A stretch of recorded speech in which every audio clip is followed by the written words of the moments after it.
नमस्ते दोस्तों, जय श्री राम। कैसे आप सभी लोग? तो उम्मीद करता हूं कि आप लोगों ने मुझे थोड़ा मिस किया होगा, मैंने आपको थोड़ा मिस किया। और ज़्यादा दिन नहीं हुआ हम लोग को, 2-3 दिन हम लोग थोड़ा बाहर हो गए थे, लेकिन वापस आ रहा हूं मैं। और इस बार हम लोग ग्लोबल, इंडियन, डोमेस्टिक, इंटरनेशनल सब एनालिसिस करेंगे। मार्केट क्यों भाग रहा है, क्या रीज़न है और कैसे हम लोग आने वाले हफ्ते को देख सकते हैं, उसके बारे में हम लोग पूरा डिस्कशन करेंगे। क्या इंपॉर्टेंट डेट है, क्या इंपॉर्टेंट डेटा है।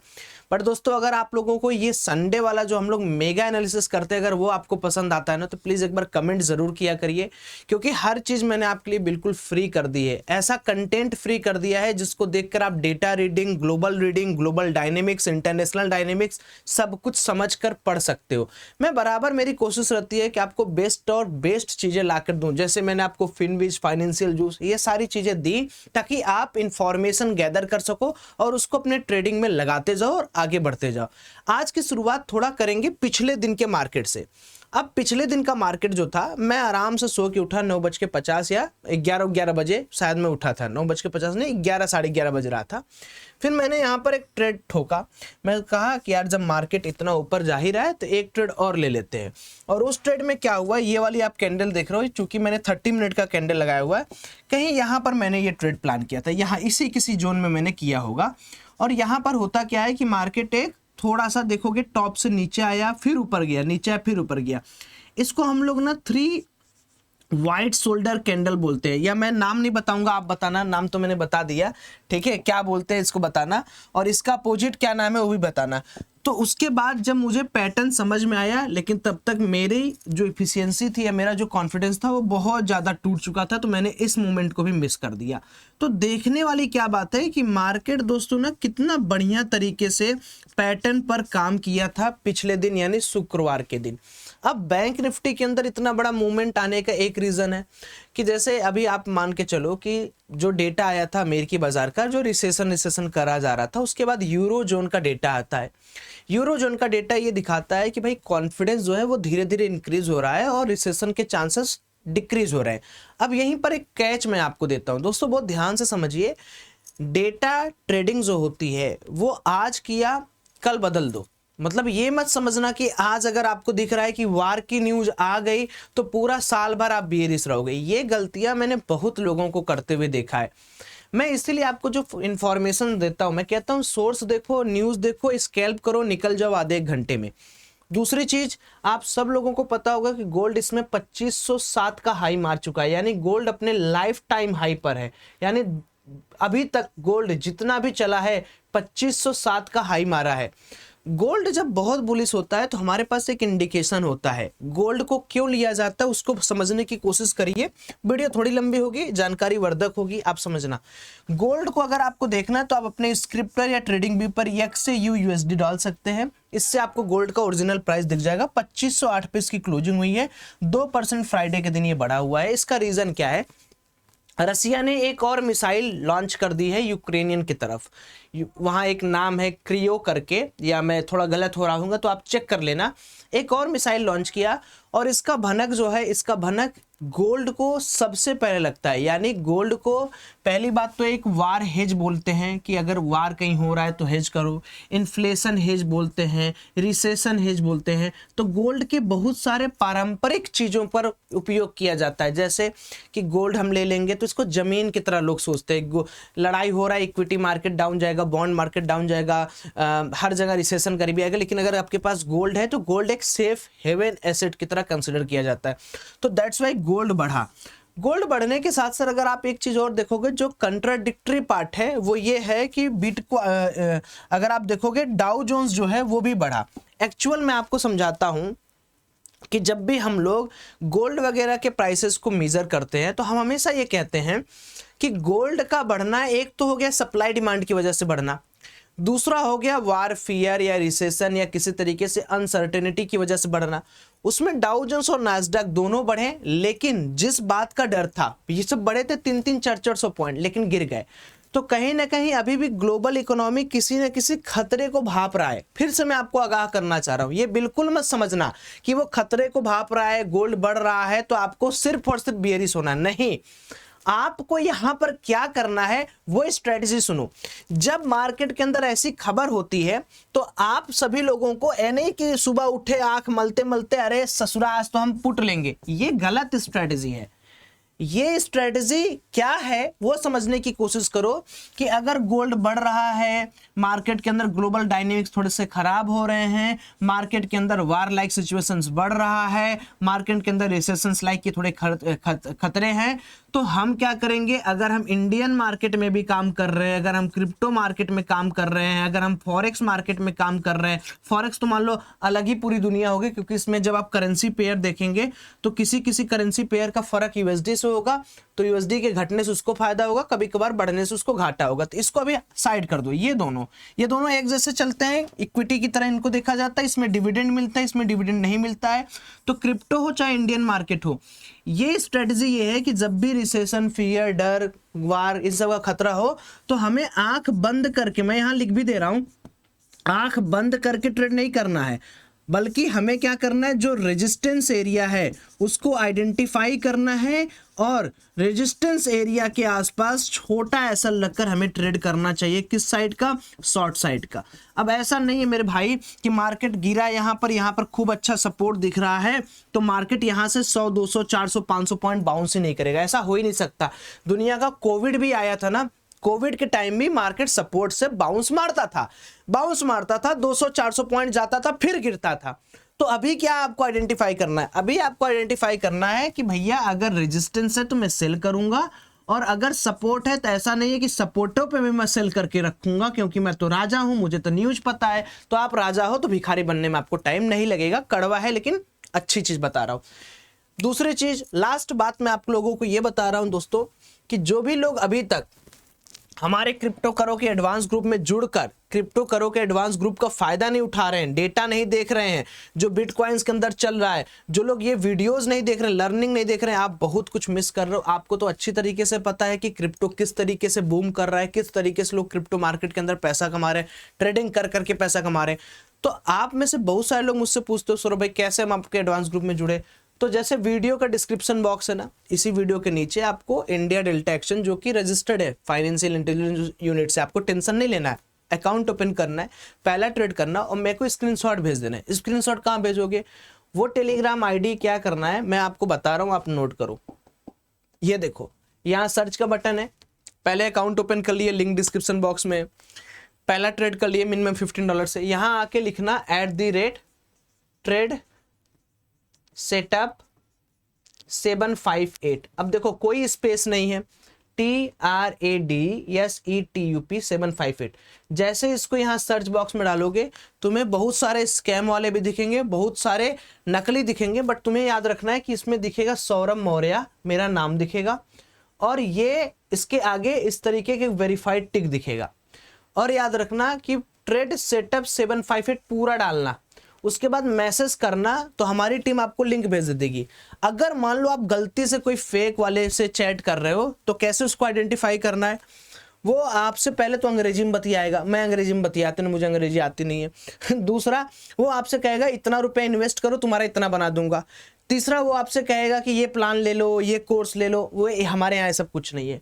शांति से हम आपको लिंक दे देंगे, आपको सिर्फ स्क्रीनशॉट अपना भेजना है और ईमेल आईडी, बस बात खत्म।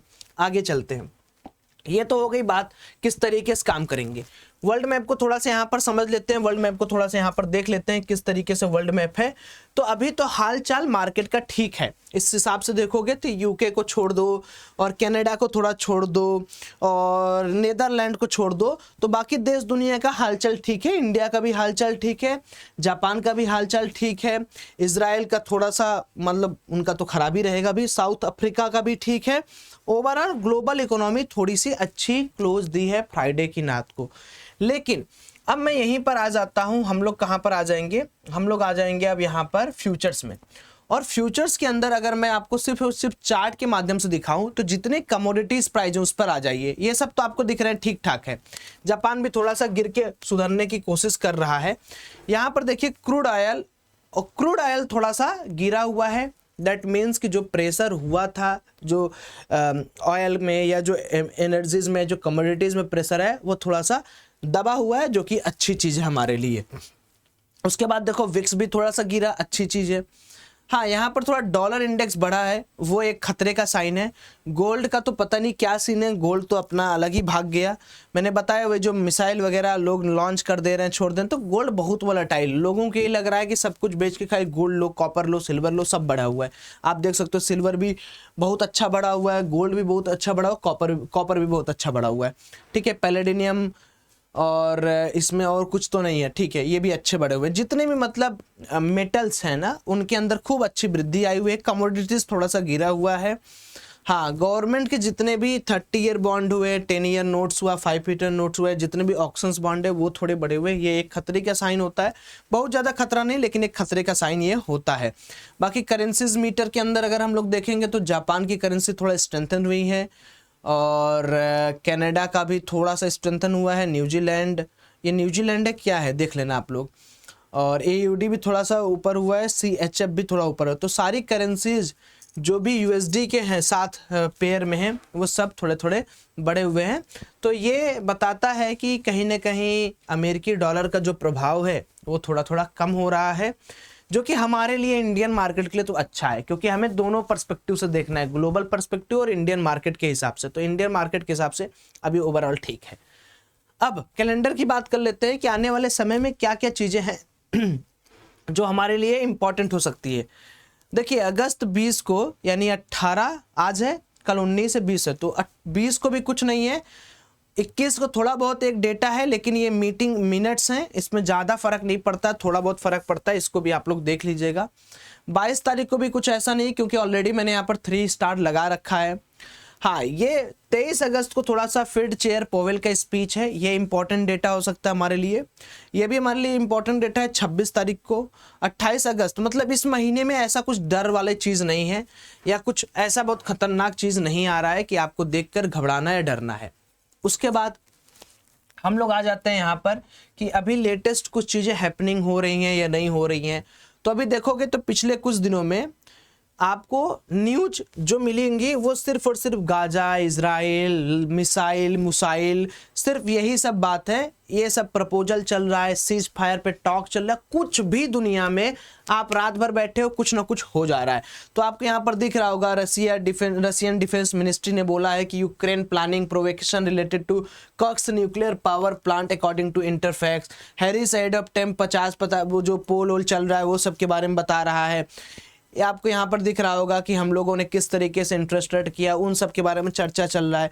17 अगस्त, ठीक है, 18 तारीख के जो न्यूज है जो आपको यहाँ पर दिख रहे होंगे, तो एक अल्टीमेट सोर्स ऑफ न्यूज है, आपको दिख रहा होगा, वो सारी चीज़ें आप यहाँ पर देख सकते हैं।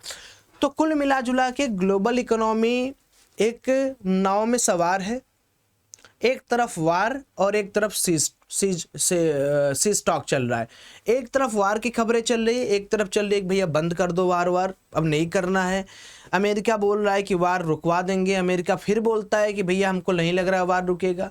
रसिया उधर मिसाइल पे मिसाइल दे दनादन ताने जा रही है। यूरो USD जोन जो है, यूरो जोन जो पूरा का पूरा है, वो थोड़ा सा सर्वाइव करके निकल रहा है। अमेरिका भी उसी रिसेशन, कोई उसके गवर्नमेंट को ब्लेम कर रहा है, कोई पावेल को ब्लेम कर रहा है कि रेट क्यों नहीं कट कर रहे हो। तमाम खबरें जो है वो बिल्कुल अनडाइजेस्टेबल हो चुकी हैं और कहीं ना कहीं आपके सामने एक बहुत बड़ा पैनिक सिचुएशन क्रिएट करके रखी है। अब आ जाते हैं अपने इंडियन मार्केट पे। इतनी कथा सुनने के बाद कि सौरभ भैया करना क्या है इंडियन मार्केट में, तो भैया इंडियन मार्केट में क्या करना, आ जाओ मैं आपको बता देता हूँ। सबसे पहले हमारा जो इम्पोर्टेंट जोन है वो ये है कि मार्केट की साइकोलॉजी को एक बार समझना, और इस साइकोलॉजी को समझने के लिए सबसे पहले मुझे डेटा चेक करना पड़ेगा। तो इसके लिए मैं OY टेट्रा यूज करूंगा। OY टेट्रा जब तक मैं लॉगिन करता हूँ तब तक मैं अपने एडिटर भाई साहब को कहता हूँ को पॉज कर ले। धन्यवाद भाई साहब आपका कि आपने मुझे कीबोर्ड दिया उतनी देर तक। आइए दोस्तों समझ लेते हैं कि इंडियन मार्केट में क्या हालचाल है। तो भैया आखिर वो दौर आ गया जब FII थोड़ा बहुत कहा कि यार हम थक गए हैं, डेली बेच के हमारा जियरा करेजवा निकल गया है। तो 4,000 करोड़ बेच के फाइनली 766 करोड़ की इन्होंने फ्राइडे के दिन खरीदारी की। अब एक खरीदारी कैसी खरीदारी है, फ्यूचर के अंदर खरीदारी, ऑप्शंस के अंदर, वो तो अभी पता चल ही जाएगा हम लोगों को। अगर आप डिटेल्ड में इसका डेटा देखना चाहते हो तो आपको नीचे एक एक डेटा मिलेगा, या आप डायरेक्टली यहाँ पर क्लिक करके भी इस डेटा को पूरी तरीके से ऑब्जर्व कर सकते हैं कि ये डेटा के अंदर क्या क्या है। डेरिवेटिव स्टेट्स इन लोग का देखना चाहते हो तो आप वो भी देख सकते हो किस तरीके से क्या किया है। अब अगर पिछले दिन की बात करें तो index future, index option, stock future, stock option, हर एक एक डेटा आपको यहाँ पर अच्छी तरीके से दिख जाएगा कि कौन क्या किया है, कितना कैसे किया है। बहुत इंपॉर्टेंट साइट है, अगर आप लोग चाहो तो वाईट्रेडर चेकआउट कर सकते हो। उसके बाद पार्टिसिपेंट वाई के अंदर आ जाते हैं। अब देखो ये ऐसा डेटा है जो हम लोगों को कहीं ना कहीं एक मजेदार एनालिसिस देगा कल के सुबह के लिए। अब देखो डेटा बेसिस पर आप 9:15 से लेकर 11:30 बजे तक झूम झाम मचा सकते हो मार्केट के अंदर, अच्छा खासा पैसा बना सकते हो। कैसे? ध्यान से साइकोलॉजी समझने की कोशिश करो। देखो सबसे पहले ना मैं आपको चार्ट पर दिखाता हूं, बहुत आराम से समझोगे, ऐसे चुटकी बजा के आपको समझ में आ जाएगा। अब ये साइकोलॉजी क्या है ये समझो। आपको मैं 30 मिनट का टाइम फ्रेम दिखा रहा हूं, आपको भी पता होगा 30 मिनट तो बहुत बड़ा टाइम फ्रेम होता है। मैं ना एक एरिया कंसीडर कर रहा हूं, ये वाला। अब इतना तो आप लोगों को भी मेरी आंखों से ज्यादा दिख रहा होगा मेरे भाई। क्या दिख रहा होगा जरा बताना मेरे साथ कि सौरभ भाई यार कुछ ना कुछ तो यहाँ पर मैटर हुआ। एक बार सपोर्ट लिया, 2 बार सपोर्ट लिया, 3 बार सपोर्ट लिया, 4 बार, 5 बार, 6 बार और 7 बार। इसका मतलब यह है कि ये जो एरिया है, ये एरिया बड़े प्लेयर्स को बहुत पसंद है, ये इनकी महबूबा हो गई खूब अच्छे से। 49,700 से लेकर 49,600 का जो एरिया है, ये सुपर डुपर सपोर्ट बोल सकता हूं, सुपर सपोर्ट में बोल सकता हूं, है ना। ये मैं तो बोल ही सकता हूं।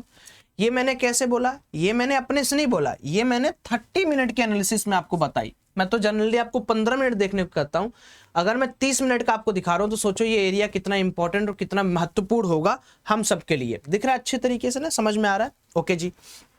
अब मार्केट एक बार ऊपर गया, 2 बार ऊपर गया, 3 बार ऊपर गया, एंड अगेन जब मार्केट यहां पर फॉल किया था तो शुक्रवार के दिन रिटेलर्स ने यह दिमाग लगाया कि अब मार्केट के अंदर एक बहुत बड़ा बियरिश मूवमेंट आएगा। तो उसमें उन्होंने क्या किया कि उन्होंने जितना उनके पास लॉन्ग था सब हटाया, और यहां पर जितना भी उन्होंने लॉन्ग हटाया उसकी जगह उन्होंने शॉर्ट को अपने पास रख लिया, यानी पुट को लेकर घर चले गए। वहां पर गेम क्या खेला? पहले मार्केट गैप अप उठा, नीचे आया, उसके बाद अगेन उसी एरिया से मार्केट बहुत बड़ा बाउंस मारा, और एफआईआई क्या हुए हैं और प्रो क्या हुए, यहाँ पर सुपर ये लोग बुलिश हो गए हैं। सुपर बुलिश है भैया। या प्रो के पास तो 6 लाख लॉन्ग क्वांटिटी है और एफआईआई ने तो शॉर्ट किया तो 1 लाख के आसपास उसके पास क्वांटिटी है लॉन्ग साइड में। अब इस चीज को हम ट्रेडिंग में कैसे यूज करें, आइए उसको समझते हैं। देखिए भाई साहब, आप बहुत ध्यान से समझिएगा मैं जो आपको बता रहा हूं। यहां पर आओ, देखो प्रो लॉन्ग किया है, एफआईआई ने अपने शॉर्ट को कवर किया, इसका मतलब ये भी लॉन्ग है, ठीक है। और एफआईआई ने स्टॉक के अंदर अच्छी खासी खरीदारी की है, और रिटेलर्स ने क्या किया, लॉन्ग को काटा है अपना 8 लाख क्वांटिटी, और इन्होंने क्या किया, स्टॉक को जबरदस्त तरीके से खरीदा हुआ है। अब हमें क्या करना है, 2 चीजें यहां पर ध्यान दो। जैसे अब प्रो और एफआईआई का दिमाग समझना। सबसे पहले ये जो आपको जोन दिख रहा है, ये जोन, ये जो पूरा जोन है 50,700 से लेके 50,800, इस जोन को थोड़ा सा समझो। 50,000 देखो यहीं पर सब मैं लिख रहा हूं, 50,700 से लेकर 50,850 का जो जोन है, जो एफआईआई और प्रो लॉन्ग किया है, जो बायर यहां बैठा होगा, सोच के देखो कि मार्केट के अंदर उनका प्रॉफिट जो है वो कितना बड़ा हो रहा होगा। इट मीन्स कि अगर कल के दिन मार्केट में के अंदर गैप अप खुलता है, कितना गैप अप खुले, 50,500 50,800 के आसपास सपोज करो गैप अप खुल रहा है, तो 50,800 यानी 200-300 पॉइंट का गैप अप खुलने पे पहला काम क्या करेंगे, एफआईआई क्या करेंगे और प्रो क्या करेंगे, सोच के बताओ। ये अपने प्रॉफिट को बुक करेंगे, जो कैरी फॉरवर्ड है ये प्रॉफिट बुक करेंगे।